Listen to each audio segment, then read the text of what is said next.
Já está gravando a aula de hoje, tá, pessoal? Vocês não veem aí no Meet que está sendo gravado, mas eu gravo aqui no computador meu, tá?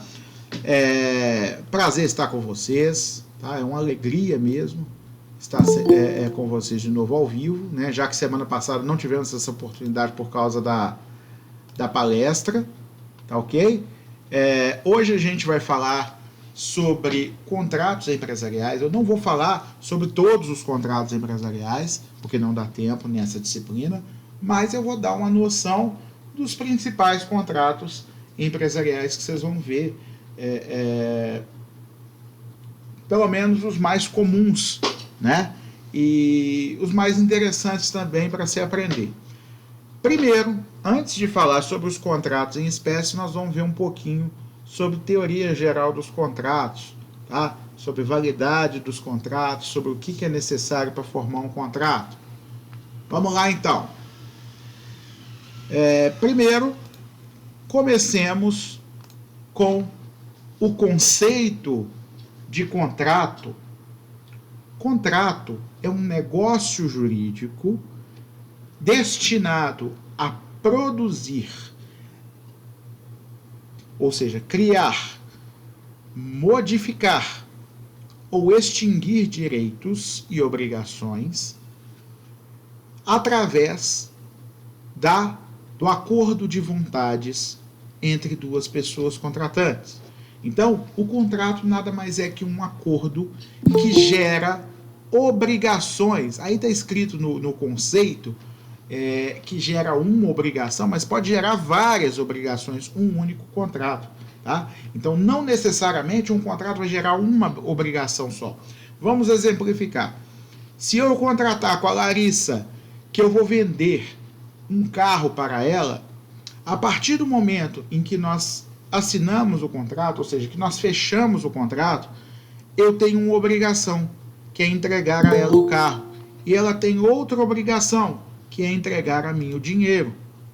Percebem que esse único contrato, o de compra e venda, gerou duas obrigações, uma de entregar o carro para mim e uma de entregar o dinheiro para ela, certo? Se eu alugo minha casa para Valéria, eu estou com um único contrato criando vários direitos e obrigações. Observe, eu tenho que dar a posse da casa para ela, permitir que ela more no imóvel, eu tenho que proteger e manter a posse dela, não posso permitir que nenhum problema prejudique o direito de ocupar o imóvel que ela vai ter, eu tenho que permitir que ela use a casa como se fosse dela.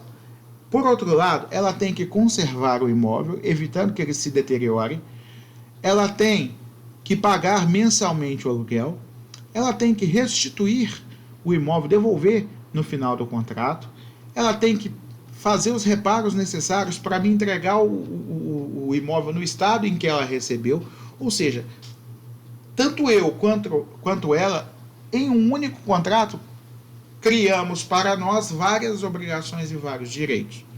Tá? Cada obrigação minha corresponde a um direito dela. Cada obrigação dela corresponde a um direito meu. Vocês conseguiram entender aí, né? Bom, uma obrigação é um vínculo que une duas ou mais pessoas, tá? Pelo qual uma delas é credor e a outra delas é devedor. Vamos lá. No contrato de compra e venda que eu exemplifiquei, o vendedor da coisa, ele é devedor da coisa e credor do dinheiro. E o comprador da coisa, ele é credor da coisa e devedor do dinheiro. Ok? Então, este vínculo jurídico de obrigação, ele pode ser criado por um contrato. Requisitos de validade dos contratos. Para o contrato ser válido, é necessário haver, primeiro, um agente capaz. Quem celebra o contrato tem que ter capacidade jurídica para isso. Tanto a capacidade genérica, que é aquela ter 18 anos, ou ser uma pessoa jurídica devidamente representada, né? Ou se você ainda não tiver 18 anos, ser emancipado, ou se você não foi emancipado, ser devidamente representado ou assistido pelo seu representante legal, tá? Ou seja, você precisa de capacidade de contratar e ainda tem que ter uma capacidade específica. Por exemplo, se alguém quer vender uma casa, ele precisa, no mínimo, ser dono dessa casa ou ter poderes para vender a casa de outra pessoa em nome dessa outra pessoa. Se eu não posso vender essa casa porque ela não me pertence, eu não posso celebrar esse contrato de compra e venda. Tá certo? Então, a capacidade ela tem que ser tanto genérica, de contratar de forma geral, quanto a capacidade específica para aquele contrato, tá? Que a gente chama também de legitimação. Tá? O objeto do contrato ele tem que ser lícito, mas não só lícito, ele tem que ser lícito, possível, física e juridicamente, determinado ou determinável. Vamos explicar. Lícito é de acordo com a lei não proíbe. Possível, física e juridicamente, não existe nada no direito que me impeça de fazer esse contrato. Além disso, é uma coisa que é possível juridicamente. Já pensou se eu contrato com vocês entregar uma casa construir uma casa do nada em 20 minutos? Isso é possível, juridicamente falando, fisicamente falando? É impossível. Pessoal, está travando. Os demais alunos estão me ouvindo perfeitamente ou estou travando também para eles? Professor, para mim deu uma travadinha também. Já voltou? Voltou. Se travar de novo, vocês me avisam? Para eu... Com certeza. De repente eu interrompo a câmera, fico só na voz um pouquinho, até a internet dar uma estabilizada. Tá bom? Tá bom. Então, obrigado, professor. Observem. Se eu contratar com vocês a construção de uma casa em 20 minutos, ela é impossível. Jamais eu vou conseguir isso. Não tem jeito de eu construir uma casa em 20 minutos. Ok? Se não tem jeito, o que acontece? Fisicamente impossível, o objeto é inválido. Tá bom? Além de licitude e possibilidade, nós temos a determinação do objeto. Eu tenho que saber o que eu vou ter que fazer pelo contrato. Se eu não souber, se o objeto for indeterminado, tá? Esse contrato não tem validade. Imagine vocês. O João chega para Maria e fala assim, ô Maria, vamos combinar nós dois um contrato? A Maria falou, o que você quer contratar comigo? Ah, eu faço uma coisa para você e você paga um valor para mim. Aí a Maria vira e fala assim, peraí, João, você tá ficando doido? Você faz o que para mim? E eu pago quanto para você? Ah, não, depois vamos fazer só o contrato. Eu faço uma coisa para você, você paga alguma coisa para mim? Paga algum valor para mim? Falei, João, é impossível fazer um contrato indeterminado, certo? O objeto do contrato tem que ser determinado. Como que eu vou manifestar a minha vontade em contratar com você se a gente não sabe o que a gente quer contratar? É necessário, para se fechar um contrato, que se saiba o que se está contratando. Né? Então não pode contratar uma coisa por um tanto. Tem que contratar, vamos vender esse carro por 10 mil reais. Isso é um objeto determinado. Tá? Agora, o objeto pode não ser determinado desde o início do contrato, pode ser determinado depois, não tem problema. Mas antes da execução do contrato, ou seja, antes da parte cumprir a parte dela, do contratante cumprir a parte dele, ele tem que saber exatamente o que ele tem que fazer. Então, essa indeterminação, ela tem que acabar antes do momento do cumprimento do contrato. Tá certo? E essa indeterminação, ela pode ser só quanto à espécie. O gênero e a quantidade tem que estar determinado desde o início. Por exemplo, 10 sacas de café. Café é o gênero, 10 sacas é a quantidade. Isso é suficientemente determinável para que depois eu saiba mais ou menos o que eu tenho que fazer. A qualidade do café, ou seja, a espécie, né? Eu posso determinar depois. 10 sacas de café tipo arábica, 10 sacas de café tipo conilon. Tudo bem, não tem problema. desde que eu saiba que é café e desde que eu saiba que são 10 sacas. Agora, você já pensou se eu falar que eu vou te dar 10 sacas? Do quê? E se for de ouro? Eu não tenho. Ok? Então tem que ser a quantidade determinada e o gênero, pelo menos. A qualidade pode determinar em momento posterior, mas tem que ser antes do cumprimento do contrato, tá bom? Isso é o objeto. E terceiro é a forma. A forma tem que ser a forma que a lei determina, ou se a lei não determinar uma forma específica, ou seja, se a lei não prescrever uma forma, tem que ser uma forma que não seja proibida. Às vezes, a lei simplesmente proíbe determinada forma. Por exemplo, é proibido que o contrato X seja verbal. O que você deduz disso? Ele vai ter que ser escrito. Ok? Às vezes a lei determina o contrato tal tem que ser escrito. Aí você tem que fazer do jeito que a lei fala. Ok? Então, a forma tem que ser a forma que a lei determinou ou que a lei não proibiu. Se a lei não determinou e nem proibiu nada, o que você pode fazer? Pode fazer de forma livre, do jeito que você quiser. Por exemplo, o contrato de locação. Ele é um contrato de forma livre. Pode fazer contrato de locação verbal? Pode. É recomendável? Não, porque vai dar problema. Né? Aquela musiquinha do Esporte Espetacular vem na cabeça na hora. Vai dar merda, vai dar merda. Vai dar merda, vai dar merda, vai. Por que que isso acontece? Com perdão dos palavrões, né? Merda nem é palavrão mais. Você sabe agora o que você quer. A outra parte também sabe o que você quer e sabe o que ela quer. Mas lá na frente, quando der o problema, a prova se esvaiu. Você não gravou, não tem testemunha. A palavra que foi dada não é a mesma palavra que está sendo repetida agora. Então, sempre tentem fazer contratos por escrito na vida de vocês. Se vocês, contadores, vão fazer um contrato de consultoria com o cliente, façam um bom contrato.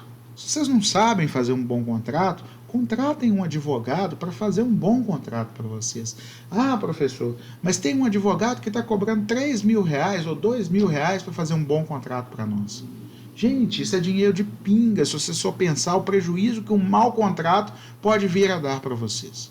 Tá? Recentemente, uma cliente me ligou falando que a contabilidade deu-lhe um prejuízo, porque as meninas da contabilidade, sei lá qual contabilidade que foi, também não diria o nome, falaram que ela podia pagar um valor que ela não devia, numa rescisão de contrato de trabalho.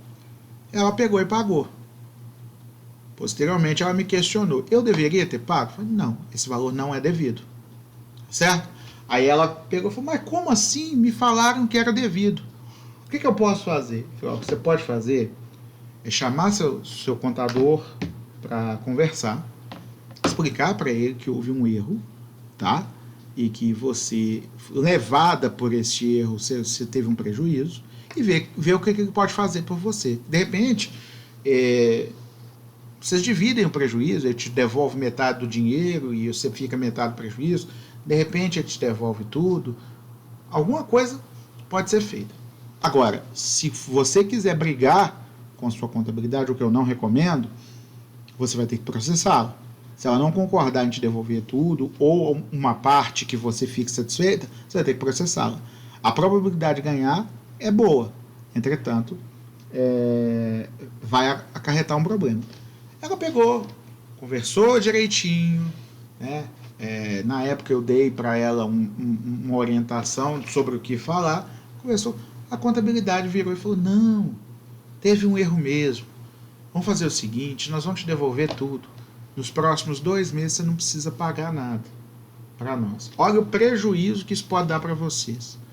Entendeu? Às vezes um contrato bem delimitado poderia permitir ou que esse valor fosse diluído em mais parcelas ou que houvesse uma forma de consultoria mais formal para impedir aquela ligação no abafamento lá, olha, aqui não sei o que, eu tenho que pagar ou não tenho que pagar? Aí você é pego desprevenido, não tem tempo de estudar, não tem tempo de pesquisar, não tem tempo de pensar, responde e ela vai e comete o erro, certo? Um bom contrato pode te evitar vários prejuízos, ok?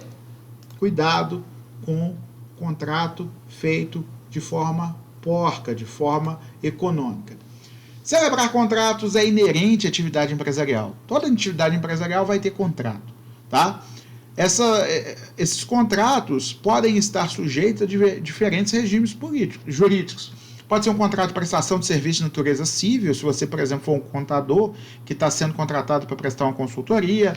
Pode ser um contrato empresarial, pode ser um contrato de trabalho, pode ser um contrato administrativo, que é feito com a administração pública, ok? Então, o contrato administrativo tende a prevalecer o interesse público, o interesse do Estado e não o interesse particular do contratante, ok?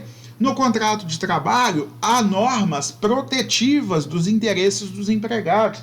Então, nem tudo que o empregador quer, ele pode colocar no contrato de trabalho. Ele é obrigado a respeitar determinados limites. Tá? Ele tem que balizar esse contrato de acordo com esses limites. Então, o contrato de trabalho tem uma legislação protetiva. No contrato de consumo, por exemplo, que muitas empresas vão celebrar com seus clientes, com seus consumidores, existem garantias para o consumidor, tá? E essas garantias vão desde a garantia do produto, quanto a responsabilidade por defeito do produto, por fato do produto. Se uma televisão explodir e ferir alguém, eu tenho que pagar uma indenização para essa pessoa? Sim, você tem, ok? Mesmo se essa televisão já estiver fora da garantia. A televisão, ela não é construída, ela não é fabricada para funcionar um ano e depois explodir na cara das pessoas, não. Então, mesmo que a garantia esteja expirada, se a televisão explode e machuca alguém, essa explosão é um fato do produto que pode responsabilizar o fabricante, mesmo estando fora do período de garantia. Isso tudo se rege pelo Código de Defesa do Consumidor, que também protege o consumidor, que é uma pessoa hipossuficiente em relação ao fornecedor. Então, isso tem alguma proteção também para o consumidor. Além disso, nós temos os contratos cíveis. Nos contratos cíveis, há uma relação de paridade entre um contratante e outro. Então, ninguém vai ser protegido. Tá? Há equilíbrio entre os dois, há igualdade. A gente chama no direito civil esse equilíbrio entre as partes de sinalagma, de comutatividade, ou seja, esses contratos são equilibrados.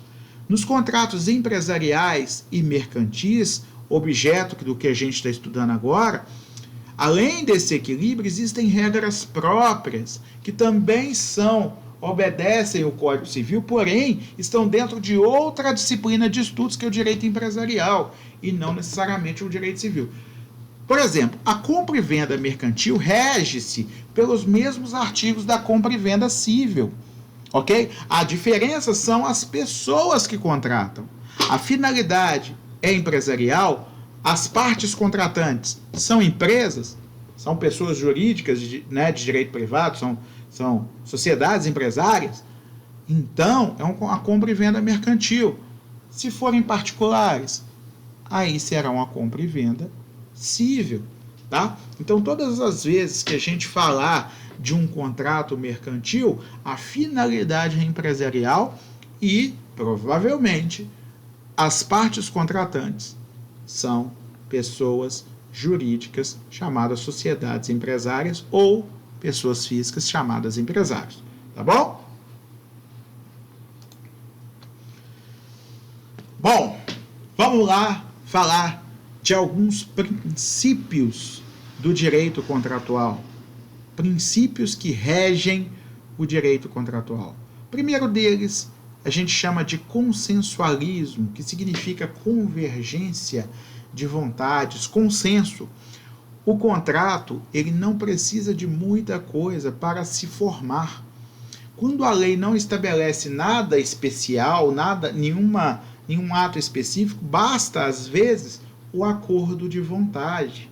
Certo? Então, se eu quero alguma coisa e faço uma proposta, a outra pessoa também quer e aceita essa proposta, Em grande parte das vezes, nos contratos que a gente chama de contratos consensuais, basta esta aceitação, esse acordo de vontades, para formalizar um contrato, mesmo que não haja documento escrito, ok? Outro princípio contratual é o princípio da relatividade. O que significa relatividade? Alguns direitos têm eficácia erga omnes. O que significa erga omnes? Contra todas as pessoas, contra todos os homens. Os contratos não. Os contratos geram direitos apenas relativos entre as partes que assinaram esse contrato. As outras pessoas do mundo, da galáxia, do universo, de Nárnia, da Terra-média, de Hogwarts, ninguém tem nada com isso, ok? Apenas aquelas pessoas que assinaram aquele contrato é que podem ser obrigadas a cumpri-lo. Ou seja, podemos dizer que o princípio da relatividade explica que os efeitos de um contrato são relativos apenas às pessoas que o assinaram, que se comprometeram, ok? Até aqui todo mundo está entendendo? Sim, professor. Bom, existe outro princípio, que é o princípio da obrigatoriedade. Este princípio tem uma frase em latim que está escrita aí, pacta sunt servanda. O que acontece? Uma vez firmado um contrato, ele deve ser cumprido, como se fosse uma lei entre aquelas pessoas que assinaram esse contrato, tá? Os pactos devem ser cumpridos. Se quiser falar mais chique, mais bonito, fala assim, pacta sunt servanda. Aí a pessoa vai falar assim, como assim? Quem sunt servanda? Pacta sunt servanda significa os contratos devem ser cumpridos em latim. Aprendi na aula de direito empresarial, olha que legal, tá? Então, os contratos devem ser cumpridos. Se tiver tudo ok com os contratos, se não tiver nenhum defeito neles, esses contratos não podem ser ignorados por quem os assinou, tá? O contrato tem que ser cumprido, ok? As partes podem ser obrigadas juridicamente a cumprir o contrato. Inclusive, o patrimônio dessas pessoas pode ser atacado pela justiça, pode ser, bloqueado pela justiça para dar cumprimento ao contrato, ok? Agora, existem exceções. O artigo 478 até o artigo 480 do Código Civil Brasileiro contém uma exceção, que é a teoria da imprevisão. Em situações muito específicas, pode acontecer um fato imprevisto, um fato imprevisível, na verdade, que, deixa eu voltar aqui porque eu passei sem querer o slide, um fato imprevisível que desequilibrou o contrato. Ou seja, aquele contrato que estava equiparadinho, bonitinho, o valor do bem que eu vou vender para você é o valor da prestação que você vai me pagar em dinheiro. Ou seja, você vai me pagar um valor em dinheiro que equivale pelo menos mais ou menos ao valor de mercado desse bem. Nem sempre o valor é exato, mas tem que ser pelo menos aproximado. Por exemplo, se meu carro vale 20 mil reais, nada me impede de vendê-lo por 15, mas eu sei que eu estou recebendo 15 mil por causa de motivos de mercado. Esse carro não tem uma boa vendagem, ele está com a lataria meio avariada, existem motivos para esse carro ter desvalorizado, ok? Então, o valor oscila de acordo com a boa aceitação que esse carro vai ter no mercado. Tudo bem. Agora, se eu estou combinando a venda desse carro, portanto, e logo depois que é feita a combinação, antes de vencer o valor da dívida, ou seja, antes da pessoa me pagar, o preço cai vertiginosamente, por exemplo, a tabela de veículos muda, e o carro que antes valia 20 mil e está sendo vendido por 15 mil, essa tabela cai lá para 8 mil.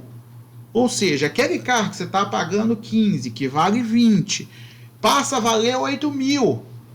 Ou seja, você vai pagar 15 por um carro que agora vale 8? houve uma reformulação geral das tabelas de veículo e esse carro deixou de valer esse dinheiro. Tornou-se excessivamente oneroso para você por um fato imprevisível. Ninguém sabia que o governo ia mexer nessas tabelas de preço médio de veículo. Tornou-se excessivamente oneroso para você comprar aquele carro. Então esse contrato precisa ser revisto.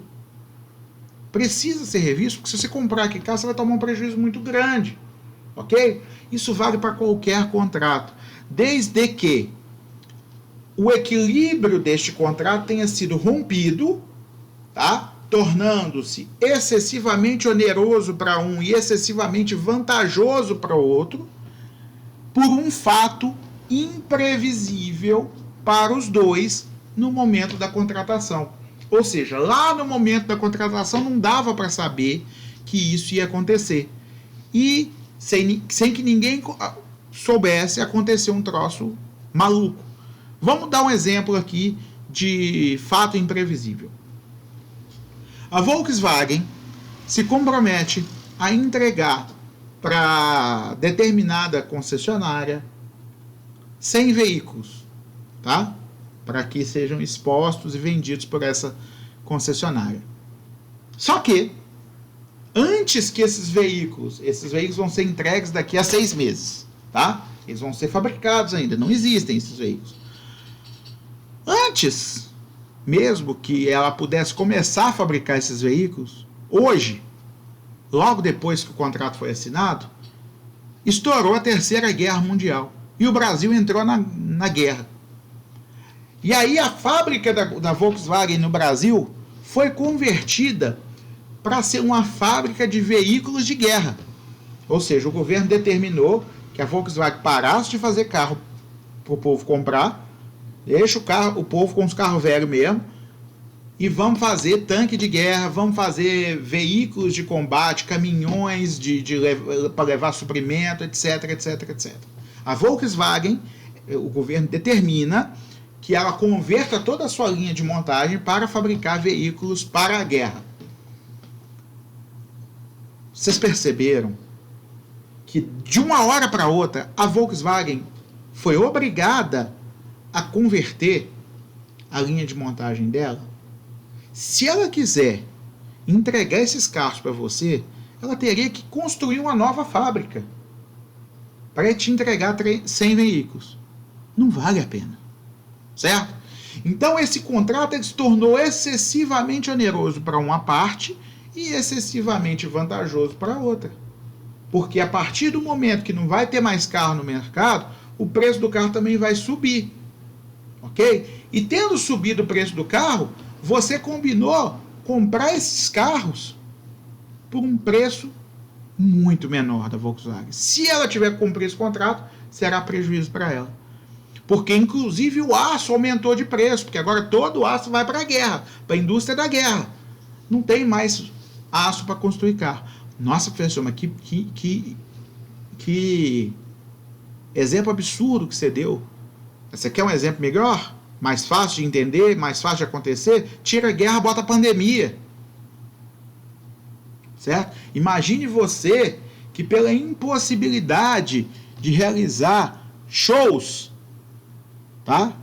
Uma banda fosse obrigada a indenizar todos aqueles que contrataram a realização de shows. Já pensou? Seria absurdamente oneroso para ela e absurdamente vantajoso para quem contratou, que nem pagou ainda pela realização dos shows, está querendo receber indenização porque o show não vai acontecer. Olha que absurdo. Porque está proibida a aglomeração. Vocês percebem? Então, a pandemia é um fato imprevisível? Sim, é. Tá? Fazer show ficou impossível? Ficou. Não tem mais jeito de fazer show. Aquele que contratou o show vai ter que desfazer a expectativa que ele tinha. Ele ia ganhar dinheiro com os shows? Ia. Ele nem vendeu os ingressos ainda, dá pra você ver. Nem começou a vender os ingressos ainda e quer ser indenizado. Não faz o menor sentido. Não faz o menor sentido exigir que se cumpra esse contrato, porque não pode fazer show. Tá? Teve alguns alunos que me perguntaram no semestre passado sobre se os contratos dele com a faculdade poderiam ser alterados para ficar mais barato por causa das aulas estar sendo transmitidas pela internet. Eu sempre respondi que não é o caso, porque aqui não houve onerosidade excessiva para nenhuma das partes, nem vantagem excessiva para a outra. Os gastos da faculdade continuaram os mesmos. Ela teve que, inclusive, comprar tecnologias para melhorar essa parte de transmissão de aulas. Ela teve que comprar perfis do Google Meet, do Google Suite, né? Teve que comprar perfis do Zoom. E isso foi um gasto tremendo, de uma hora para outra. Ela teve que dar treinamento para os profissionais. E os profissionais precisaram também montar um esquema total aqui para transmitir as aulas. Ou seja, não diminuiu os gastos, certo? Então, não foi excessivamente vantajoso para a faculdade, nem ficou excessivamente oneroso para os alunos, porque a mensalidade não aumentou por causa disso. Apesar de ter gastos a mais, não aumentou a mensalidade.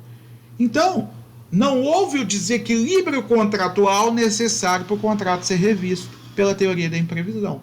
Houve só o fato imprevisível. Sim, a pandemia foi um fato imprevisível, mas não desequilibrou o contrato.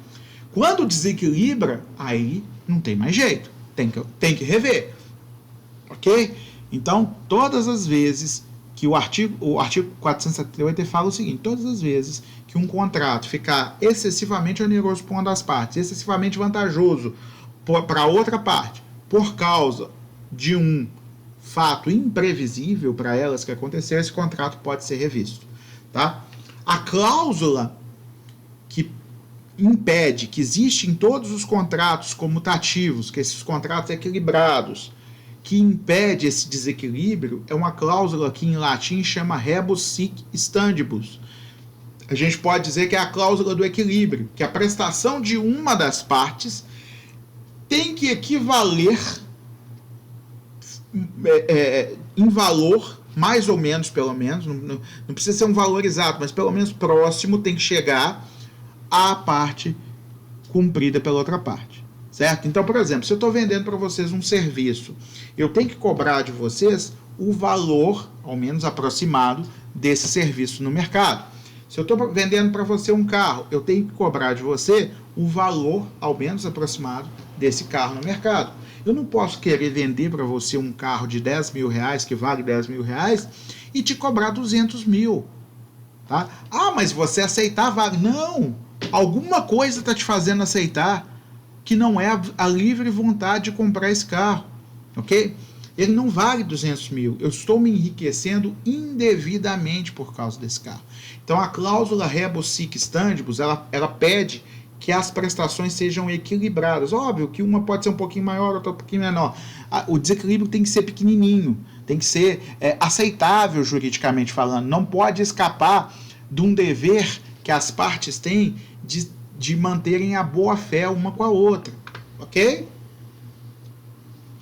Bom, existe outra coisa, na verdade, isso aqui é uma forma da pessoa se defender de uma cobrança indevida feita pela outra parte no contrato. Imaginem vocês, tá? Que vocês fizeram um contrato, né? Em que a gente combina, eu e a Geisiane, a gente combina de a Geisiane comprar meu carro, tá? E eu combino com a Geisiane: ó, Geisiane, você vai me entregar o pagamento através de um depósito da minha conta por TED ou DOC. Você vai fazer o TED, vai me entregar o comprovante, na hora eu vou te entregar o carro. Tudo bem. Assim está combinado. Você vai fazer a transferência e na hora eu te entrego o carro. Na mesma hora, eu estou indo no banco com você para você fazer a transferência. Fez a transferência, está aqui a chave, está aqui o documento, vamos no cartório assinar. Ok? Então, olha, não vai passar nem 5 minutos entre um e outro. Tudo bem? Mas primeiro você vai fazer a transferência e logo em seguida eu te entrego o carro. Tudo bem? Assim ficou combinado entre mim e a Geisiane. Beleza. Chega no dia que a gente combinou, a Geisiane chega na porta do banco antes de entrar e fala assim: ô Léo, você podia já me dar a chave do carro, tá? Porque eu vou dar uma volta nele e já vou ficar com ele. Amanhã eu transfiro o dinheiro para você. Você pode confiar. Eu vi e falo, não foi isso que combinou. A gente não combinou isso não, ué. O que acontece? Eu não vou te entregar o carro sem você fazer o depósito. Ok? Foi isso que foi contratado. Tá aqui, ó. Nós fizemos um documento escrito falando que eu ia te entregar a chave do carro depois que você fizesse o depósito para mim.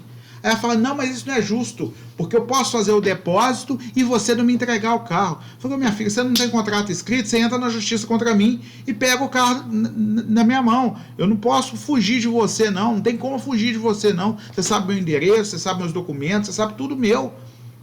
Entendeu? Não tem como eu escapar de você. Aí ela vira e fala, não, mesmo assim, eu vou entrar na justiça com você para exigir primeiro o carro para depois te dar o dinheiro.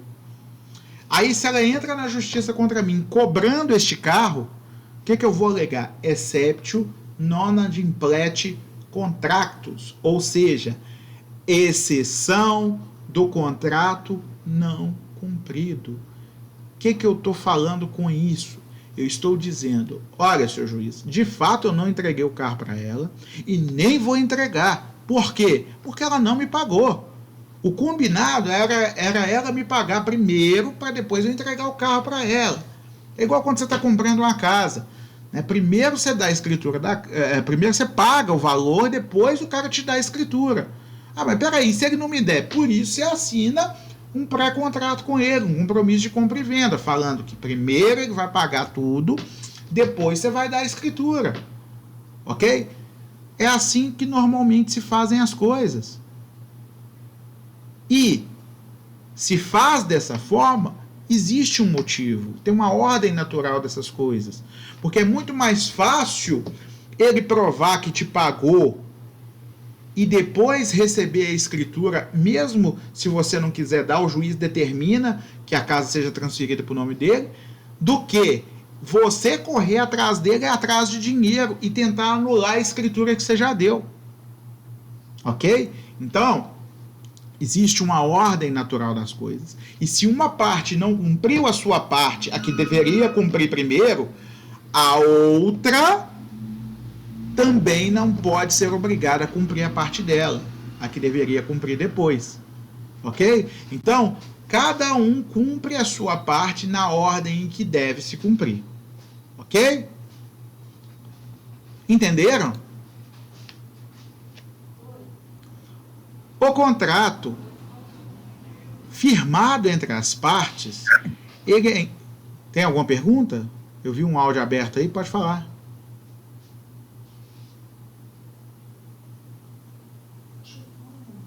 Não, né? Alarme falso. Mesmo uma vez firmado entre as partes, um contrato pode vir a ser invalidado ou dissolvido. Essa dissolução do contrato, ela ocorre por motivos posteriores à celebração do contrato. E a invalidação do contrato, ela ocorre por motivos anteriores ou contemporâneos do mesmo tempo da celebração do contrato. A invalidação do contrato, ela pode ocorrer mediante duas situações. Ou o contrato será anulado, se ele for anulado, ele gera efeitos até o momento da sua anulação e depois disso ele deixa de valer. E se ele for declarado nulo de pleno direito, ou seja, nulo é diferente de anulado. Anulação é dali para frente. Nulidade é desde sempre. Se um contrato for declarado nulo, desfazem-se todos os efeitos que esse contrato gerou desde o seu início. Então, a anulação faz com que um contrato se encerre ali, porque ele não é válido, ele tinha um motivo para ser anulado, tá? E a partir de então ele não gera mais efeitos. A nulidade, ela contamina o contrato desde o seu início. E aí todos os efeitos que foram gerados por esse contrato têm que ser desfeitos. Isso se chama devolver as partes ao estado anterior à contratação, ou o que a gente chama em latim de status quo ante, ou seja, estado anterior, tá? Então você vai pegar tudo que foi pago e devolver corrigido, vai pegar a coisa que foi entregue e devolver para outra parte, você vai tentar restabelecer as partes aquele estado que elas estavam antes de contratar. Já a dissolução do contrato, ela pode se dar por vários motivos, tá? A dissolução, ela ocorre por motivos posteriores à contratação, e ela pode se dar pela resolução, quando um contrato deixa de ser cumprido por uma das partes e a outra parte decide cancelar esse contrato, porque ele não está sendo cumprido. A resilição, quando as partes ou entram em acordo ou uma delas resolve desistir do contrato e tem esse direito de desistir, porque às vezes não tem esse direito, tá? Mas se uma delas resolveu desistir, ou se as duas resolveram desistir do contrato, elas entram em acordo, ou as duas entram em acordo, ou uma delas fala, olha, eu quero desistir, não quero mais continuar. Por exemplo, um contrato que você pode unilateralmente desistir dali para frente. Uma locação. Imaginem vocês que vocês alugaram uma casa por tempo indeterminado, ou que já passou o tempo do contrato e o contrato continuou porque não foi encerrado. Por exemplo, eu já moro aqui nesse local há 10 anos quase, tá? O meu contrato inicial era de 3 anos, salvo engano. Já acabou. Só que ele foi renovado automaticamente por tempo indeterminado, porque ninguém quis terminar quando acabou o tempo. Só que eu sou obrigado a ficar aqui para sempre? Não. Quem aluga essa casa para mim, esse apartamento para mim, é obrigado a alugar para sempre? Também não. A partir do momento em que não tem data de vencimento mais, qualquer um dos dois pode desistir a qualquer momento. Isso seria uma resilição, tá? Também a resilição pode ocorrer pela vontade das duas partes. Aí, mesmo os contratos que tenham data para terminar e ainda não chegou essa data, podem ser interrompidos a qualquer momento se os dois concordarem, tá? Se os dois concordarem, não tem mistério. Basta sentar e fazer um distrato, tá ok? E ainda temos a rescisão, que é uma forma de extinguir um contrato chamado contrato leonino, um contrato que foi feito para prejudicar uma das partes. Esse contrato, ele é desvantajoso demais e a parte aceitou no momento de desespero, certo? E nesse momento de desespero, ela não sabia, ela não tinha opção, ou ela aceitou por causa do desespero. E aí, ela pode pretender o fim desse contrato se ela o assinou em estado de perigo, ela estava correndo risco de vida, ou alguém da família dela estava correndo risco de vida, ou se a outra parte causou uma lesão, sabendo que ela estava no momento de desespero e se aproveitou disso para contratar com ela de uma forma desvantajosa. Tá ok? Shine. Oi. É uma dúvida. Pode fazer, pergunta. Durante esse período de pandemia, as empresas fizeram um contrato com os colaboradores de redução de carga horária. Sim. A empresa tem o direito de cancelar esse contrato quando ela bem entender, sem comunicar o colaborador? Tem a ciência dele, no caso? Espera aí.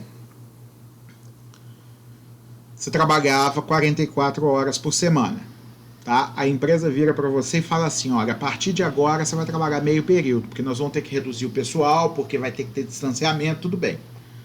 Então você vai trabalhar 22 horas por semana. O outro funcionário vai trabalhar as outras 22, tá? Não pode reduzir tanto assim, mas vamos supor que foi, tá? Tá reduzido, você vai receber metade e vai trabalhar metade. Tá? Teve gente que suspendeu o contrato e foi para casa e passou a receber um benefício que foi determinado pelo governo durante esse período e tal. Você está querendo dizer o seguinte, que voltou o contrato ao que era antes, sem avisar o empregado, ou mandou ele embora sem avisar ele? Explica para mim. Não, voltou o contrato como era antes, sem avisar ele. Tem que avisar de alguma forma. Como é que ele vai voltar a trabalhar em período integral? Ele tem que saber que tem que voltar, ué. Ele tem que ser comunicado. Qualquer alteração ele tem que ser comunicado. A não ser que a redução tivesse data prevista para acabar. E já estivesse determinado no termo que ele assinou da redução. Não tinha. Por exemplo, isso aconteceu comigo. Quando iniciou a pandemia, a gente foi praticamente obrigado a assinar o contrato. Ou você assina ou você é mandado embora. Sim. Então, a gente assinou o contrato de redução de carga horária. Poucos dias depois, eles me colocaram de férias. Sim. Então, aí quando eu voltei de férias, eles me colocaram no aviso. Sim. Então, eu pensei, estou no contrato de redução de carga horária, que é válido por 90 dias. Se eles me colocaram no aviso, eu tenho direito de receber os 90 dias, que é o prazo de... Não tem não. Tá? Não tem um prazo do contrato? Tem, mas é um período de redução. Tá? Eles falaram que ia reduzir sua carga horária por determinado tempo. Mas o seu contrato pode ser rescindido antes do final desse período.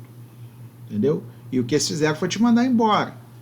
Tá? O que eles são obrigados é cumprir o aviso na íntegra, de acordo com a Lei 12.506 de 2011, que é 30 dias mais 3 dias por ano de contrato que você esteve lá. Então, se você trabalhou 5 anos, 3 vezes 5, 15, mais os 30, 45 dias de aviso. Aí eles são obrigados a respeitar esses 45 dias. Tá? Mas não necessariamente eles são obrigados a manter você lá os 3 meses do contrato. Depende da contrapartida que eles colocaram na redução. Eles não eram obrigados. Só que na legislação fala que o funcionário ele teria 3 meses de redução, o contrato, né?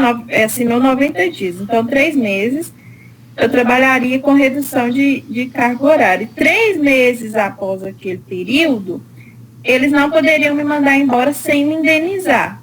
E eles te indenizaram. Eles não indenizaram. Não, indenizou, mandou você embora sem justa causa. Isso é indenização? É. Você recebeu a multa de 40% do FGTS, você recebeu o direito de sacar o FGTS, você recebeu férias vencidas e proporcionais, você recebeu 13º vencido e proporcional, tudo isso. Ah, entendi. Porque aí eu fiquei na dúvida. Quando fala mandar embora sem indenizar, para mandar embora tem que ser sem justa causa. É isso que... Ok? Vamos lá. Entendi. Vamos lá. Obrigada. Entenderam rescisão? Quando alguém assina um contrato que lhe é prejudicial por desespero, no calor do momento, tá? Vamos falar agora dos principais contratos empresariais, dos contratos empresariais mais comuns. Compra e venda mercantil.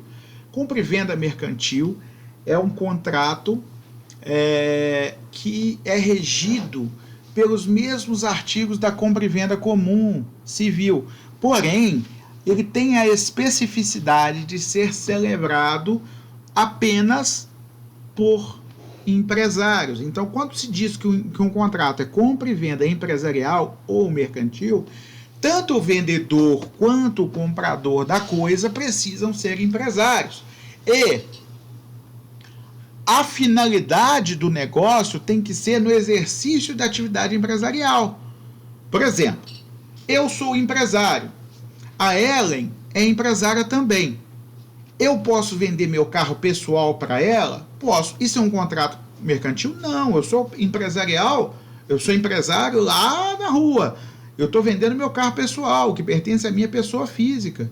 E ela está comprando o carro em nome dela, não em nome da empresa dela. Então, esse contrato não tem nada a ver com a nossa atividade empresarial. Então, não basta que as partes sejam empresários. O contrato tem que ser celebrado no exercício da atividade empresarial. Ok? É um contrato em que alguém obriga-se a transmitir um móvel um bem móvel, que é uma coisa que pode ser móvel, ser movente, né, que é um animal, ou um imóvel, né, para outra, que é o comprador, que se compromete a pagar o preço em dinheiro, certo? No caso de compra e venda mercantil, tanto o comprador quanto o vendedor são empresários que estão naquele contrato desempenhando suas atividades empresariais. A compra pode ser feita, compra e venda pode ser feita no atacado, em que a mercadoria é adquirida em larga escala, em lotes, né? Ou no varejo, em que ela é adquirida individualmente ou em pequena escala. A regra é que o comprador se responsabilize pelas despesas de transporte da coisa. Contudo, nada impede que as pessoas contratem de forma diferente e o vendedor acabe se responsabilizando por essas despesas, ok? O vendedor, ele é responsável pelos o que a gente chama de vícios redibitórios, que são vícios ocultos da coisa, tá? Que já estavam acometendo a coisa, ou seja, a coisa já tinha esses defeitos ocultos e não foi perceptível no momento da compra e se manifestam somente depois. Ou seja, o artigo 411 do Código Civil é o que fala dos vícios redibitórios, e o vendedor pode ser obrigado judicialmente a desfazer o contrato se a coisa manifestou defeitos depois, ou a abater o preço. E aí a pessoa que recebeu a coisa com defeito e descobriu depois que essa coisa tinha defeito, ela vai ter duas escolhas. Ou ele entra com uma ação redibitória, que é a ação destinada a dissolver o contrato. Eu quero devolver a coisa para você e que você me devolva o meu dinheiro, tá? Isso é a ação redibitória. Ou ele entra com uma ação estimatória, que é uma ação que busca estimar qual é o valor verdadeiro daquela coisa com o defeito, para abater proporcionalmente o preço pago, tá? Aí ou você vai deixar de pagar algum valor que ainda falte ser pago, ou você vai pedir de volta parte do valor que já foi pago, tá certo? Se foi tudo pago à vista, por exemplo, tá? Isso por causa da existência deste defeito. Então, acontecendo vícios redibitórios, você tem duas opções. Você, comprador da coisa que veio com defeito, você vai ou entrar pedindo a redibição, ou seja, uma ação redibitória para cancelar o contrato, você devolve a coisa e recebe o dinheiro de volta, corrigido, com juros, né, com juros e correção monetária, e além disso, pede, se a pessoa sabia dos vícios da coisa, ainda tem que te pagar danos materiais e morais que você comprovar, ou você quer ficar com a coisa assim mesmo, tá? E quer o abatimento proporcional do preço. Aí você vai entrar com a ação estimatória. Tudo bem? O vendedor ainda responde pela evicção, que está prevista no artigo 447 do Código Civil. A evicção é quando alguém perde o bem por causa de uma decisão judicial, uma sentença, que aconteceu por um motivo anterior à compra. Vamos dar um exemplo. Eu comprei um carro, recebi este carro. Esse carro entrou na minha vida, no meu patrimônio, hoje. Aí, amanhã, eu recebo uma intimação de que este carro, desde um ano atrás, está sendo disputado pelo cara que me vendeu e por outra pessoa, que pode ser, por exemplo, a ex-esposa dele. Tá? Aí o juiz decidiu que este carro vai ficar com a ex-esposa e não com ele. Olha só a situação. E aí eu vou perder o carro por um motivo que aconteceu antes da minha aquisição, da aquisição do carro. E ele é responsável por isso. Ele tem que me indenizar pela perda do carro. Ok? Essas são as hipóteses que eu falei da compra e venda. Hoje a compra e venda não tem muito mistério para ninguém, tá? A compra e venda é um contrato mais celebrado no país, se você for pensar. Existem cláusulas especiais da compra e venda que fazem com que somente a compra e venda seja estudada pelos estudantes de direito em mais de um dia de aula. Só o contrato de compra e venda que eu falei para vocês em 5 minutos, 5, 10 minutos, ele é estudado pelos estudantes de direito em mais de um dia de aula, só vocês terem uma ideia. Porém, eles precisam ser especialistas em contratos. Vocês não, vocês apenas vão conhecer do que se trata, tá? Porque, eventualmente, se vocês precisarem de assistência jurídica, vocês vão contratar um advogado. Da mesma forma que se eu precisar de um contador ou de uma assistência contábil, eu vou contratar vocês, né? Eu não posso pretender formar de vocês juristas, nem vocês podem pretender que eu seja hábil para fazer contabilidade. Tudo isso tem que ser feito por quem de direito. Porém, o conhecimento jurídico, ele busca abrir a mente, evitar encrenca. Eu já falei isso com vocês antes. Evitar problemas. Se você souber o mínimo do direito, você pode evitar problemas, tá? Por exemplo, se você perdeu a propriedade de um bem por causa de uma sentença que foi anterior à compra do bem, do motivo anterior, você sabe que ocorreu evicção, você sabe que quem te vendeu tem que responder e você vai procurar um advogado para processá-lo, tá? Se um bem veio com defeito, você sabe que tem direito a desfazer o contrato ou pedir o abatimento proporcional e vai procurar um advogado o mais rápido possível para fazer isso, porque tem prazo decadencial para fazer isso, tá certo? Se você não for atrás no prazo, você perde o direito, ok? Vamos lá. Contrato... Professor, Oi. tem 2 perguntas. Faça. Primeira, tem alguma possibilidade de um contrato que foi um contrato que foi anulado ou nulo? Tem possibilidade de desfazer essa anulação? Não, desfazer a anulação. Achei que fosse desfazer o contrato. Não, desfazer a anulação ou dissolução. O contrato nulo nasceu morto, tá? Não tem como salvar ele. A única hipótese é você celebrar um novo contrato sem o motivo que causou a nulidade. Ou seja, consertando as coisas, tá? Por exemplo, eu assinei um contrato com um menino que tem 15 anos de idade. Ele tinha que ser representado pelo representante legal dele, tá ok?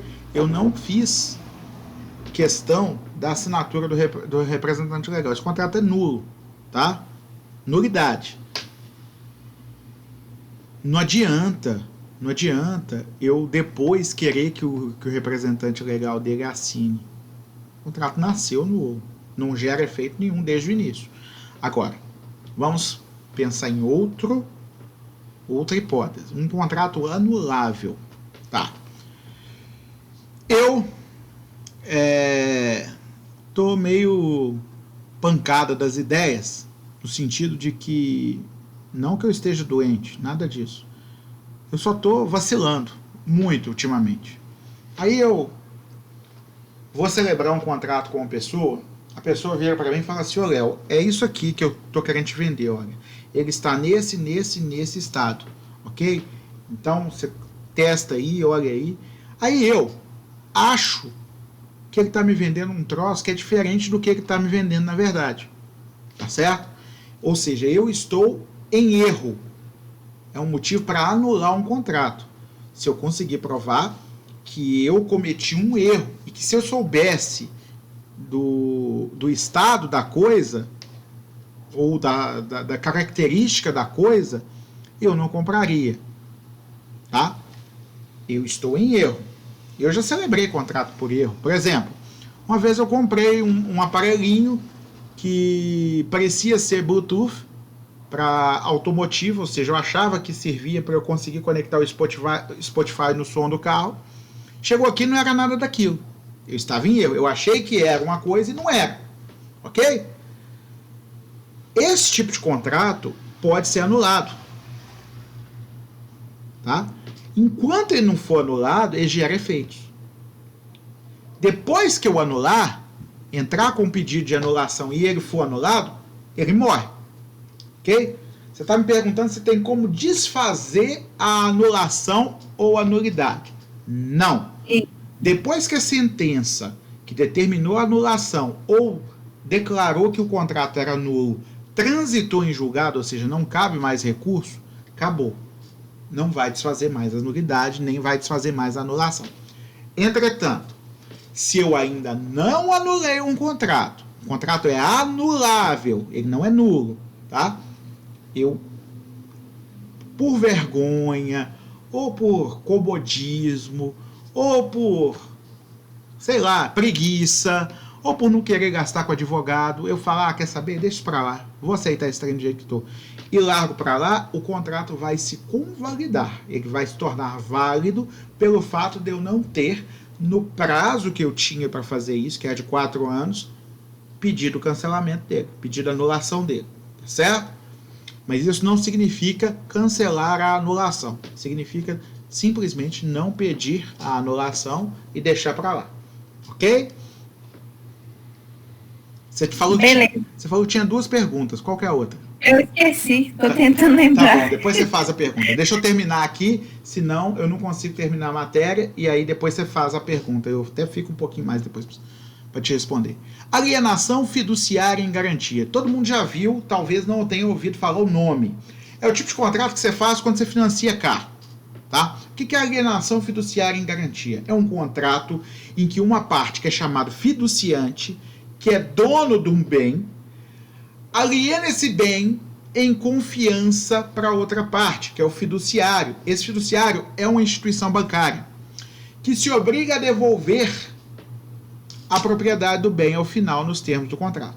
Então o que acontece? Nós estamos aqui, eu estou aqui com um carro, eu quero comprar esse carro, eu não tenho dinheiro, eu quero financiar ele. Eu vi para o banco e falar assim, ô banco, vamos celebrar um contrato de alienação fiduciária em garantia?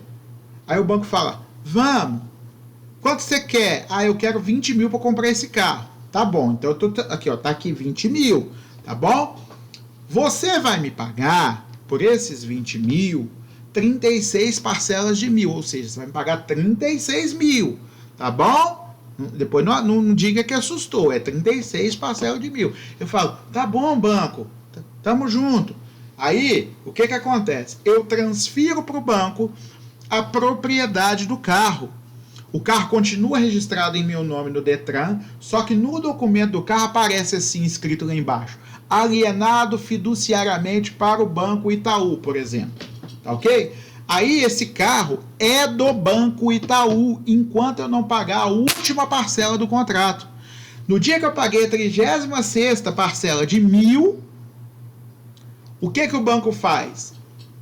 Cancela essa alienação fiduciária e o carro automaticamente volta a ser meu. Ok? E aí, inclusive, o Detran expede outro documento sem essa restrição. Tá certo?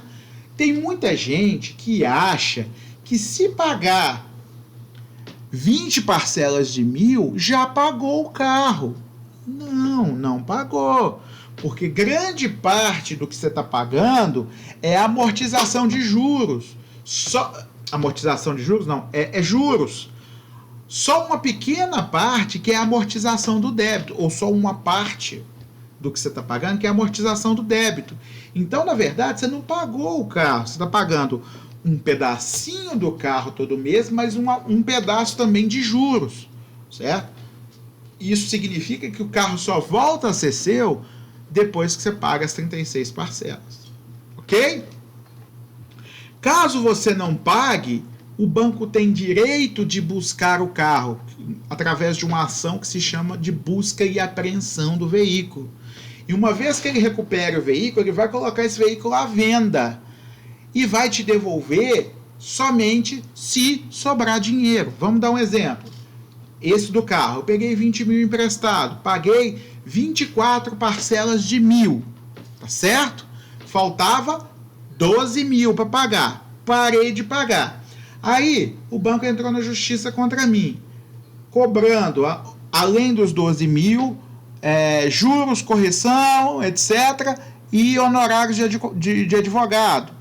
Tudo deu 20 mil, ou seja, eu paguei 24 mil, devia 12 parcelas de 1.000, pelo fato de eu não ter pagado essas 12 parcelas de 1.000, com juros, correção, advogado, custas processuais, pananã, o troço subiu para 20 mil.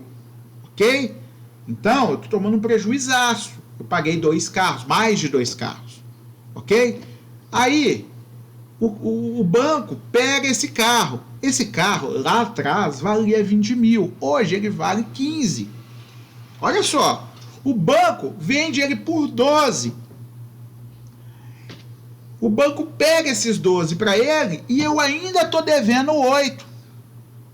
Mas essa conta não fecha. Fecha sim. Fecha sim. Você devia 36 mil. Você não devia 20 mil. Você não devia um carro. Você devia um empréstimo de 20 mil, cujo carro foi alienado em garantia. É isso. Vocês entenderam? Tem dúvida?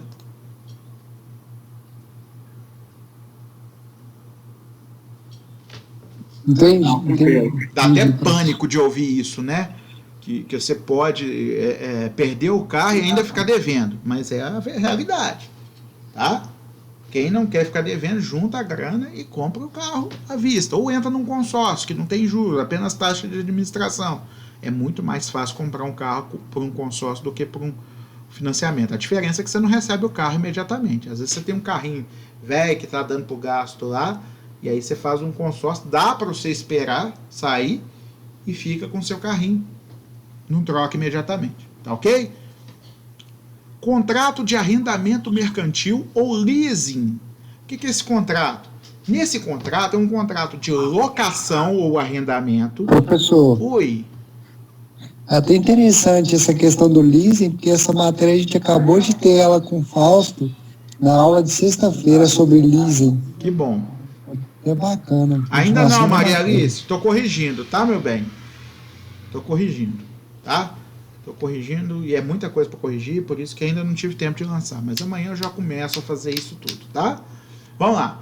O contrato de arrendamento mercantil ou leasing é um tipo de contrato em que uma pessoa não tem grana para comprar um bem, ela vai até alguém que tem a grana e fala, olha, eu tô querendo esse bem, mas eu queria fazer um leasing. Aí o cara vira e fala assim, tá bom, eu vou comprar esse bem e alugo ele para você.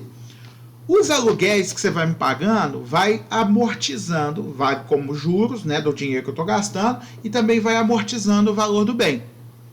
Quando acabar esse período de locação do bem, a gente vai pegar o que você pagou, vai valer isso como abatimento, e você vai me pagar um valor residual, que vai ser calculado junto com os juros, é óbvio, né? Ninguém vai fazer isso de graça para você. Então vamos dar um exemplo. Vamos supor que uma máquina que você precise para abrir uma empresa custa 200 mil reais. Você não tem essa grana. Você vai num banco e faz um leasing. O banco fala, olha, vamos fazer o seguinte, vamos fazer um leasing por 2 anos, tá?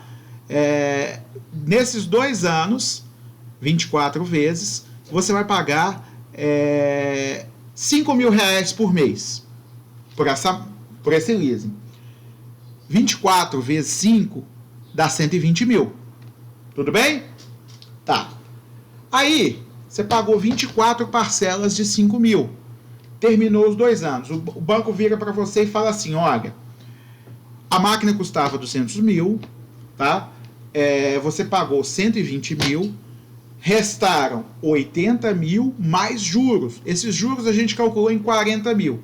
Então você tem que me pagar 120 mil para ficar com a máquina.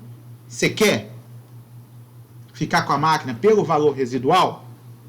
Sim, eu quero. Tá aqui 120 mil, já ganhei dinheiro com a minha atividade, tá aqui 120 mil, vou ficar com a máquina.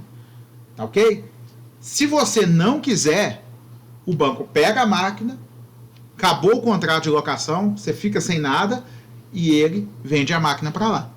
Tá ok?